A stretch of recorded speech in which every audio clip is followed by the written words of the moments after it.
There you are. Hope all's going well Thanks during for these having me. crazy times. Happy to have you. Yeah, of course. Stephen A., I'll start with you. Do you think the Clippers are blowing free agency?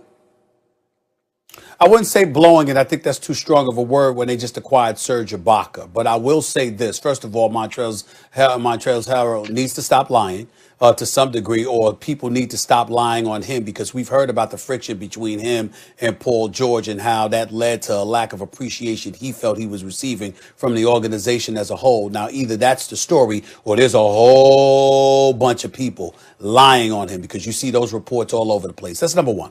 But I look at Serge Ibaka, the acquisition of Serge Ibaka, and I'm certainly not going to say they're blowing it.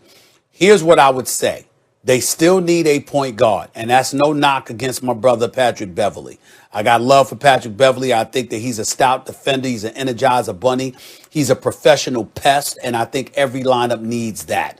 But you also need a quintessential point guard to be an extension of the court on the floor and to really, really run that show for you. And Patrick Beverley is not viewed in that regard, not just by the coaches, but also by his teammate. Kawhi Leonard, from what I was told, wants a point guard and wants a prototypical point guard, essentially. It was supposed to be Rajon Rondo. Max, what happened is that Rajon Rondo thought that he was going to end up going to the Clippers. But the Atlanta Hawks, rather, came up with about almost $10 million more than the Clippers were willing to offer him or could offer him. So as a result of that, Bill Duffy, like any other agent that knows what the hell they're doing, particularly in this day and age, is always going to emphasize to you to take the money, because you could always be traded later, but get your money first. That's what they're going to do. And that's the reason why Rajon Rondo is in Atlanta as we speak, because he could always get traded to somebody. But the bottom line is that doesn't mean you'd get the money. Get the money first. That's why Rondo is not with the Clippers. If Rondo was with the Clippers, along with Serge Ibaka, I think free agency would have been a home run for the Clippers. But because that was not what happened, I'm not going to say they're blowing it, but that is something that they need to address. Well, literally, that's exactly what I was going to say. I thought that we disagreed about this, but apparently we don't. I think they are blowing free agency, and it's not that they're not doing a good job. Serge Ibaka is a great pickup for them. Versatile defender who can stretch the floor to go next to Paul George and Kawhi Leonard. It's a perfect fit, especially when you still have Morris and you have depth and size and defense and shooting. But what they are missing is a floor general to make that offense more cohesive. It's not like station to station, half-court offense. Kawhi Leonard is a lot of things, and he's an above-average passer even at this point in his career for his position. But that's different than being like a point guard.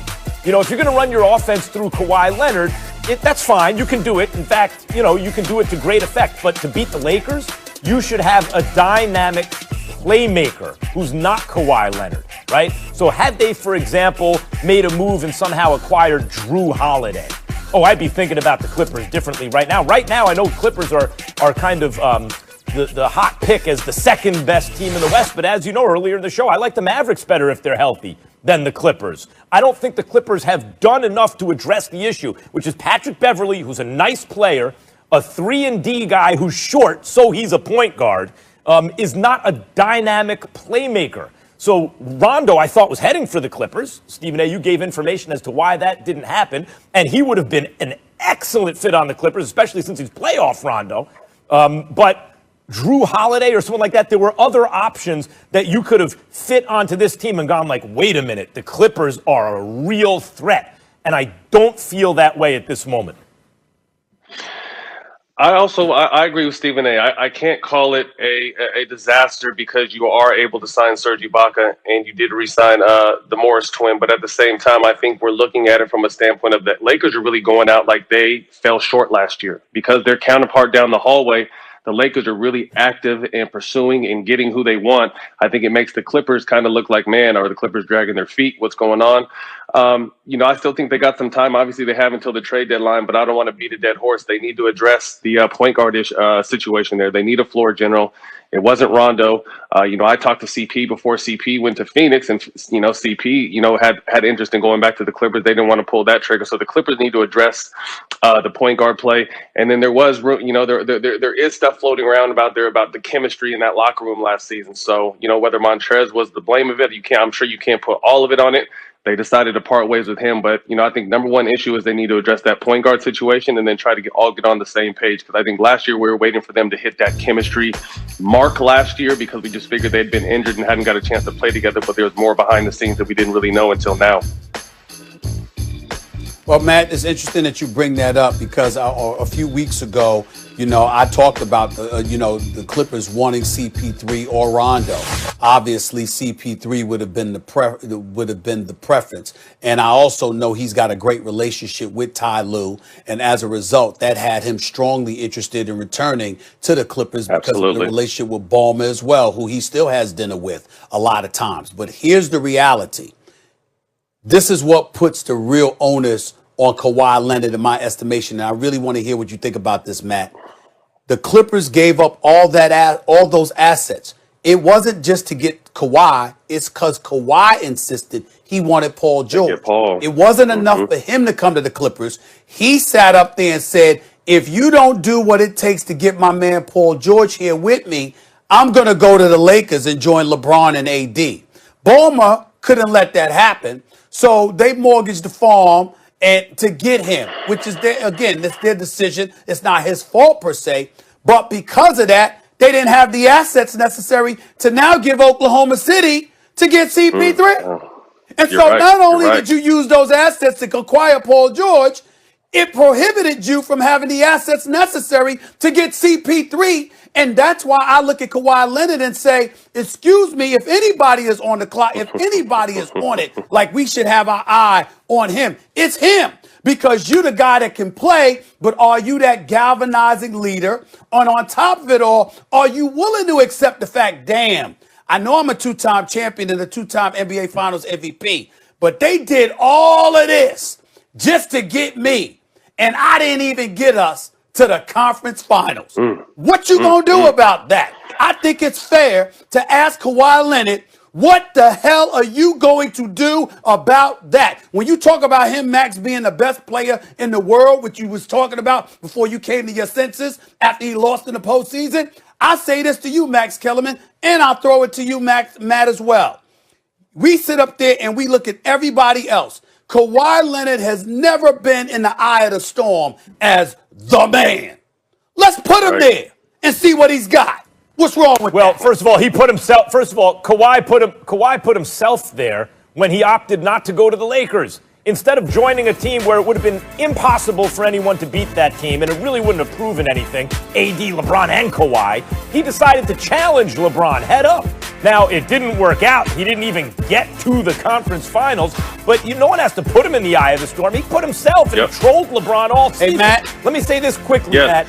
It's not an either or. It's not an either or, Stephen A. Like, he got Paul George there and they didn't have the assets to go get CP3. CP3 and Kawhi is not enough to beat AD and LeBron. Four great players, two of them are taller, much taller than the other two, and a little better, right?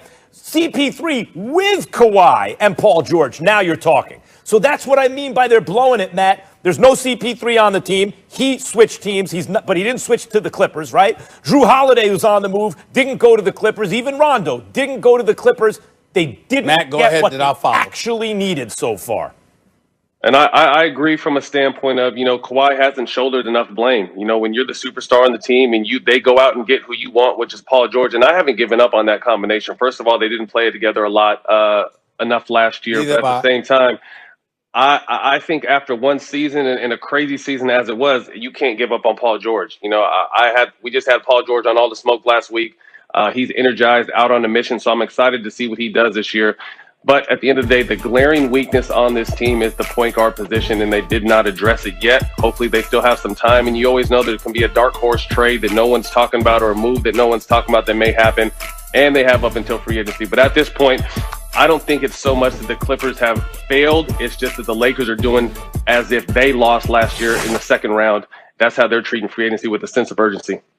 Well, let me say this, Matt, before we close this segment. I totally agree with you.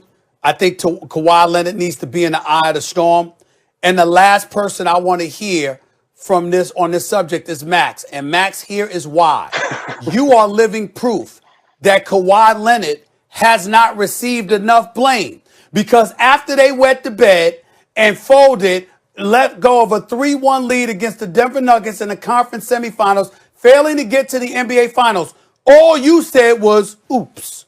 If it were LeBron James, think about what we would have done to him had he come up short after having those expectations. He would have been crucified. But Kawhi Leonard is allowed to just fade into the twilight. They say, and the Max Kellermans of the world say, oops, and he's about to go on his merry way, still having the New Balance commercials. Barely anybody's talking about him. And I'm saying, yo, it's time for him to be put in that eye of the storm the way LeBron and KD and others are, and then we can judge him. That's ridiculous. He got lots of criticism, including by me, for choking in the second half of a Game 7, which is what he did. But had Paul George been giving him superstar support, which is what he's there for, it might have been different. If you watched that Clippers-Nuggets series and you came away from it thinking, I can't talk to you when you lie. Not Paul I can't George. talk to you when you lie. I can't talk to you when you lie. Never lie. You're lying. If the roles were reversed, if we're putting Kawhi as one of the top players, if not the top player in the world right now, the difference between his criticism and what LeBron would have still been getting up until next season starts, and even if he won a championship next year, they still would have talked about the season before.